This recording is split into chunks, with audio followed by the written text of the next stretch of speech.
What is an IRA? Your complete guide. It's that time of year, tax time.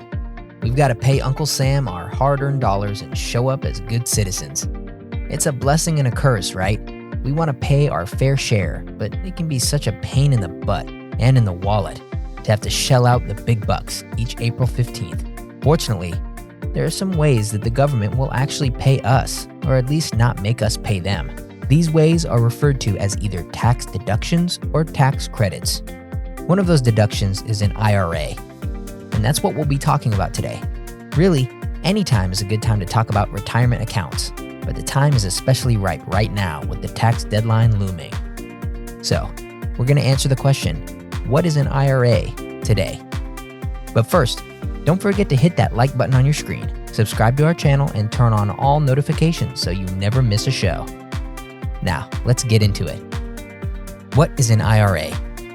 An IRA is an individual retirement account. You can open up one with most banks and investment firms.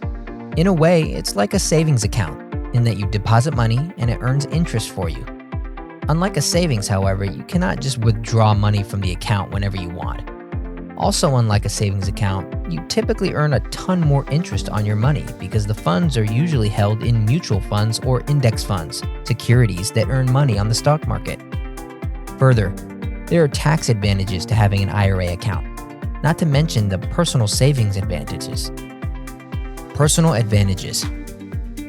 The personal advantages to opening an IRA are perhaps the most important. While most Americans, indeed most people in the Western world, are entitled to some form of Social Security after the age of retirement, beginning at 62 in the US, Social Security is simply not going to provide you with enough money to live a good life during retirement. You need to have a much stronger backup plan. Your goal is to be able to live at least as well after you officially retire from work as you do while you're working. If you own a home, your mortgage may be paid off by then, but it may not. And if you rent, you will still have to pay that rent even after you no longer earn an income, not to mention your other monthly bills and expenses. Social Security will not cover all of those expenses, not by a long shot. You need a retirement account. If you don't have an employer-funded pension or a 401k, an IRA is your best bet. And even if you do have a pension or a 401k, you still may want to fund an IRA every year. Here's why. Tax advantages. In most cases, an IRA offers tax advantages at the end of each year. That's right, the government lets you keep some of your tax money and might even give you money for saving for your retirement. Why?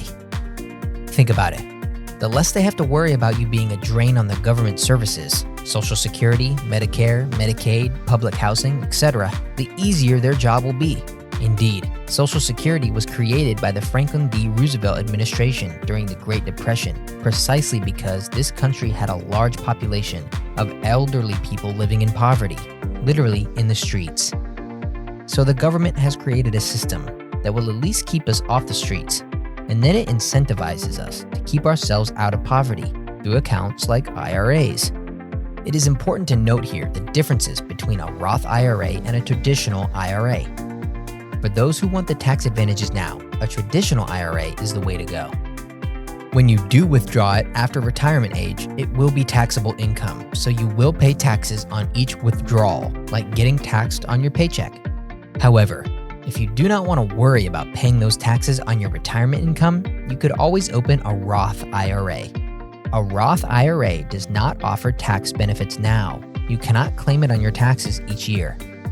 But you also will not pay taxes on your distributions once you start withdrawing them after retirement. It's also helpful to note that with a traditional IRA, you will have to withdraw a minimum.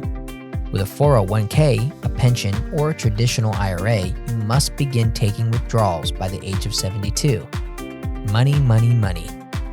Finally, keep in mind that you can only contribute a certain amount to an IRA each year. So while you can technically open both a Roth IRA and a traditional IRA, as of 2022, you can only contribute a maximum of $6,000 per year to these accounts combined. If you have an employer-sponsored account, a 401k or pension, you can max out your contributions there and still contribute to your IRA, but your tax benefits may be limited by your income. so be sure to check into all of your specific eligibilities. The downside? No real downside exists to having an IRA, either Roth or traditional. It all really comes down to how you want to handle your money and your taxes. You should absolutely be contributing to your retirement. And if you take even a cursory glance at how compound interest works, you will understand that the sooner you start, the better. Save for retirement and start saving now. The only con you might come up with when it comes to an IRA is the fact that if you withdraw the funds early, you will pay both taxes and penalties, which makes sense. The reason you are getting great benefits and interest rates is that the expectation is you're saving the money for the long term. You lose those benefits and interest rates when you change your mind. To sum it all up, an IRA is an individual retirement account that allows you to get tax benefits and high interest rates. Decide between a Roth, where you get tax benefits upon retirement, and a traditional, where you get tax benefits now. Start saving and start saving now. And don't forget to hit that like button, subscribe, and turn on all notifications for our channel so you don't miss our next show and all the ones coming up after that.